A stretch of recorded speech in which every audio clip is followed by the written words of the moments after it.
ദൈവ തിരുനാമത്തിന് മഹത്വം ഉണ്ടായിരിക്കട്ടെ. പരിശുദ്ധമായ കർശന ഭാഷയുടെ പെസഹ ബുധനാഴ്ചയാണ്.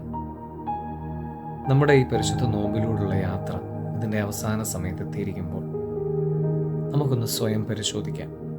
നമ്മുടെ യാത്ര എവിടം വരെയായി? ചേർന്ന് തന്നെയാണോ യാത്ര ചെയ്യുന്നത്? എന്തിനോട് ചേർന്ന്? കർത്താവിനോട് ചേർന്ന്, പരിശുദ്ധ സ്ലീബായോട് ചേർന്ന്.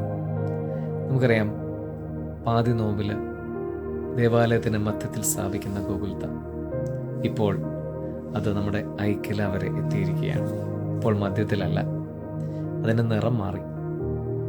പ്രിയമുള്ളവരെ, നമ്മൾ ഇത്രയും നാളും വിചാരിച്ചുകൊണ്ടിരുന്ന, കരുതിക്കൊണ്ടിരുന്ന നമ്മുടെ സാഹചര്യങ്ങളോ, നമ്മൾ ശരിയെന്ന് കരുതിയിരുന്ന ചിലതൊക്കെയോ എന്തൊക്കെയോ തെറ്റാണെന്ന് തിരിച്ചറിയുവാൻ ഈ നോമ്പിന് കഴിഞ്ഞുവെങ്കിൽ നമ്മൾ കർത്താവിനോട് ചേർന്നാണ് യാത്ര ചെയ്യുന്നത്.